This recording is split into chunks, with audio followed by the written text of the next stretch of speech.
Hello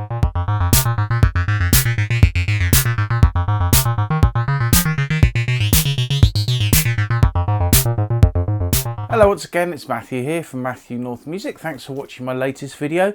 As ever, if you do like the sort of videos I make on this channel, be it about music, electronics, or something in between, please think about hitting the subscribe button. It really does help the channel to grow, and it's completely free as well. And if you click the little bell icon, then you'll be notified next time there's a new video. Anyway, today I'm going to show you what's inside this bag, which, as you probably see from the title of the video, is my latest acquisition of a piece of test equipment.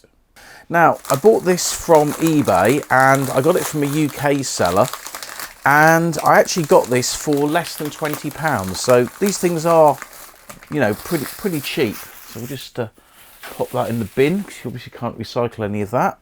And yeah, this is it. It's in a sealed packet. Let's get it open. This packaging is quite tough, so I'm just going to open it up with a knife. And let's see what we got inside of here.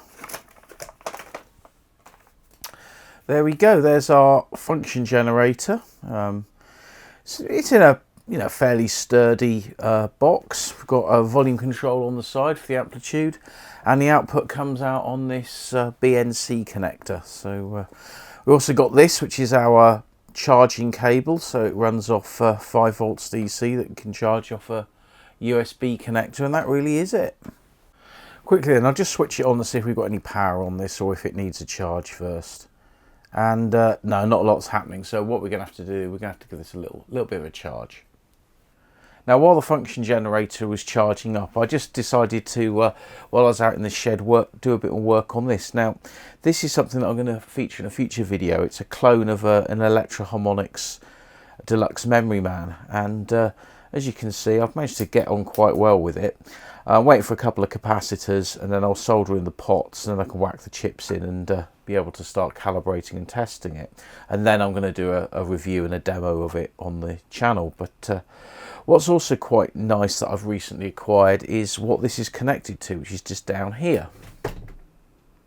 Now, these Farnell bench power supplies are absolutely brilliant, because you can do split rail power on them, you can set the current limit on them, and they've got a good voltage range. So because you've got 30 volts on each side, it is, in theory, you could actually have 60 volts coming out of this.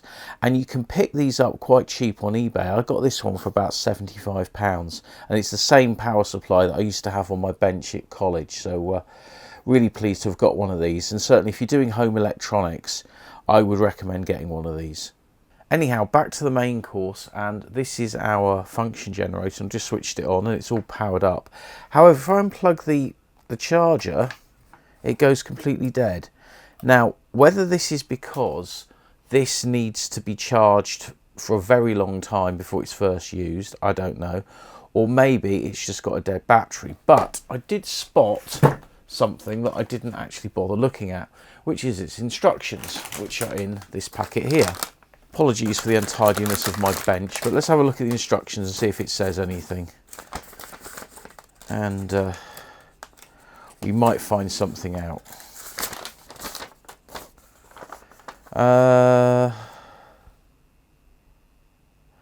Press power button to turn on power supply. The power indicator on LCD will be turned on after power on, blah blah. No. Doesn't actually say anything at all. Its power supply can be either AC/DC adapter or a lithium battery working as an oscillator. Right, okay. So it says it should have a lithium battery. I'm going to take this apart, because I think that this may not actually have a battery inside it.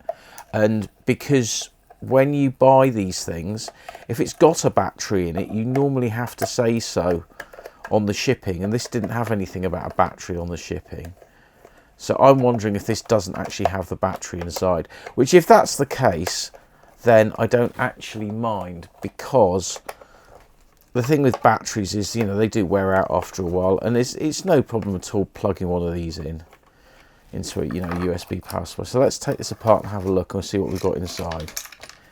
And yeah, this doesn't actually come with a battery. I thought it did, but it didn't. Looking close up, actually, it looks like it's been very well made. It's mostly surface mount components. There's some sort of processor inside. It could be like a microcontroller of some description in there, and then it's got its display on top. I don't think the display can just be unplugged. Yeah, it can. Let's take the top off. Let's have a good look at this. So we'll take this display off, which is just held on with 4 screws, and then there's a spacer underneath. There's also a trim pot I've noticed here, which I think must be something to do with calibration, but I'm not going to adjust that. I'm just going to take the display out gently. I think it's just, yeah, there we go.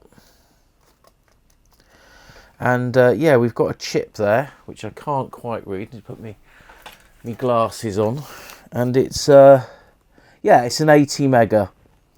So yeah, it's a microcontroller. So yeah, it's just a basic microcontroller with a display. There's its crystal there for its clock. There's another little tweaker there. I don't know. That might be display brightness. I'm not so sure. And then there's a bunch of switches. So yeah, there's not a lot to this, but like I say, it is. I think this is actually really well made, and certainly for less than £20, it's pretty good. So what I'll do is I'll pop this back together, and now we know it doesn't actually have a battery inside, as I thought it probably did. We can then give it a little test and see what it does. Okay, so with it switched on, we've got it's coming up as sine wave, and if we just press the mode button, that will take us to square wave, triangular wave, sawtooth wave, re-sawtooth, which I think is reverse sawtooth. So it'll either go up, down, or it will go the other way, up, down, straight up, curve up, down, and back to sine wave again. Then if we use the plus and minus, I think we can decide the frequency. And oh, this is quite nice. So you can actually manually type it in. So if I go to the very top and take it down to Z there, and then I'll move the cursor along to say, I don't know, here, and go up 1. Then we've got 1000 hertz. So we've got 1 kilohertz. So yeah, it's pretty easy to set. And also there's a filter here, and I think that maybe it just filters the signal slightly, and then our amplitude, as I say, is on this little pot here. So what I'm going to do first, I'm just going to plug this into an oscilloscope, and then we can just look at what it's outputting. Well, this is something I don't use nearly as much as I should do. This is a proper old school Hitachi oscilloscope, just like the sort of scope that we used to use at college. And there's so many modern ones you can get, but again, you can pick these kind of up fairly cheap off eBay, and this one works great. And what we can see at the moment is I've got 1 kilohertz sine wave going into the oscilloscope, and I'm on 2 volts per division. So we've got 1, 2, 3, 4, 5. We've got 10 volts there, and that's basically the sort of the maximum level you can get before it starts to go into clipping. And it actually starts clipping at the bottom first before it gets to the top. So 10 volts per division is probably about the maximum we can get. Now if I press the filter button, we can't see it's really doing anything at the moment. I'm not quite sure what it's supposed to do. And also there's a DC offset control, so if we press that, it either goes down or it goes up, as you can see. But we'll turn that off, so it should be kind of on the center. And in fact, if I just turn it off, we should get a horizontal line. So if I alter the position slightly of that to right in the middle, then when I turn the power on, then we've kind of got the wave pretty much in the middle. And if I actually turn the level down, then yeah, we can see before it starts triggering, then yeah, we're pretty much correctly in the middle there. In fact, if I move that across, so the cross point is right in the middle. So yeah, so that works pretty well. Right then, I'm going to zoom the camera in a little bit closer just so you can see a bit more. And if we now stop the waveform and I go into square wave and go run, there's our square wave. Now what does the filter do there? Again, doesn't seem to do much. Not quite sure what that's supposed to do, but there's our square wave. And if I press, I've got to stop it again. If we now go into triangle wave, There we got a perfect triangle wave, that's good. Sawtooth wave, so that's our standard sawtooth, so it sort of goes, ramps up and then goes down, ramps up, goes down. And if we go into our reverse sawtooth, that does the same thing in the opposite direction. So yeah, this thing works really well. So if I decide now I want to go to say 3 kilohertz, then we hit stop and we move the cursor and we push it up to 3 and then we go run, and there's our 3 kilohertz. And if I go into say, I don't know, 1 millisecond per division, and then I will then change this to make it 10 kilohertz. So we go there, so we want a 1 there, and then we run it. Now we can't see it yet, we need to do it a bit. So if I go to square wave, it's sometimes easier just to measure. So we'll position this here, and so this should be, this is on times per division 20, so yeah, I think that's roughly about right. I mean, let me just turn that back down to calibrated mode, that's better. So yeah, that's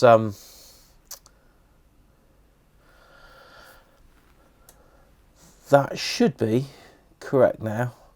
It's been a long time since I've used one of these scopes, I can tell you, but we can see each wave is taking 1 division, and that's on 0.1 milliseconds per division. So this is actually pretty accurate. That's pretty accurate. That's 10 kilohertz, which is what you can get on this. So if I then change this to 5 kilohertz, we hit stop, cursor that down, go there, and go 1, 2, 3, 4, 5. Then it should take up 2 blocks, which if I move the position slightly to make it easier, yeah, it takes up 2 blocks. So yeah, I think this this function generator is pretty accurate, and it certainly measures to my oscilloscope exactly as it should do. Here's some more testing. So I've got the mode set to sine wave, and it's 50 kilohertz. So if I run it, yeah, we're getting a nice sine wave coming out of it. Let's change that to a square wave and run it. And if you look, if we zoom it in, you can see it's not quite square, it's a little bit curved.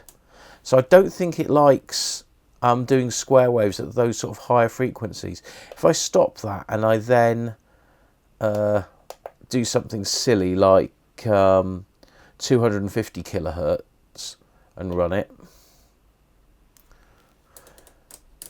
yeah, it won't do anything. It doesn't like it. If we go to, oh, it does. Oh, we have got something. Yeah, but you can see that's not a very good square wave. It doesn't like it at those high frequencies, and that's one of the drawbacks, I think, from the description, is I think you can only really go up to about 15-20 kilohertz before it sort of doesn't like it. So if we go change that now to 200 kilohertz, in fact, and run it, then it's still got that rough bit on the end. But if I make this, where are we? Make that 10 kilohertz, then we've got a proper square wave there. So the lower frequencies it's fine with for square waves, and I think that's the same for sawtooth and other frequencies. But as I say, if you can go, you know, so 900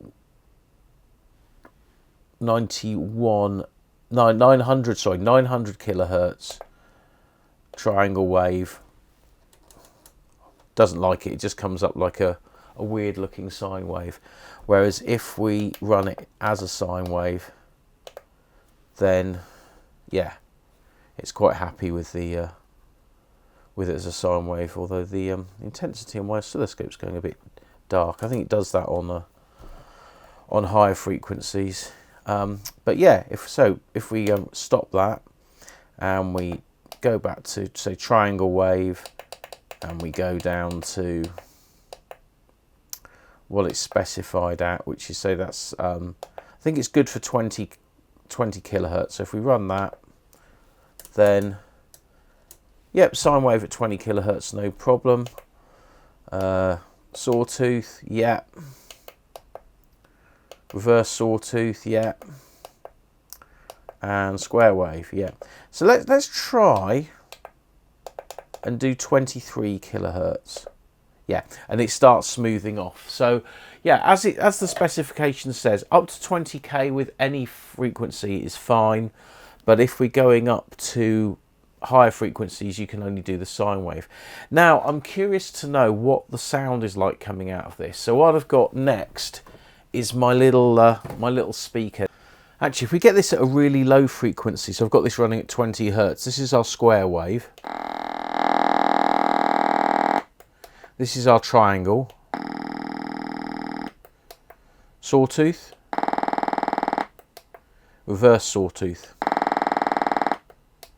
and sine wave. Now it would be handy if you could change the frequency as it's running, but it's obviously not something that can do. So if we go to 120 hertz, there's our sine, square, triangle, sawtooth, reverse sawtooth, back to sine. Maybe if I go a little bit higher, like 220 hertz, a sine wave, square, triangle, sawtooth, reverse sawtooth. So you can't really tell a lot of difference once you start going up with a little speaker like this. So what do I think about this in general? Well, I think you can't go wrong with something like this. It's less than £20.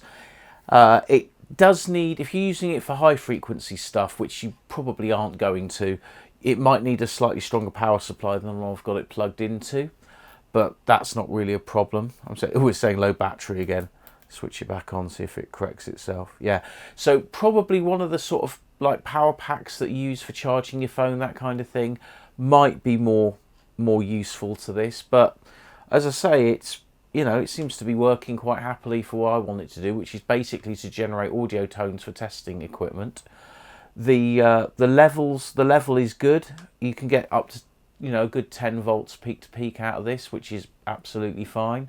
If you want to use this for testing things that need a low frequency, then you can do that as well, because this will go down to, you know, sort of 3 or 4 hertz.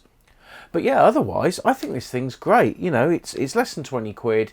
It'll give you a tone source for doing tests. The frequency range is pretty accurate and it checks out with the oscilloscope. So I give these things a thumbs up.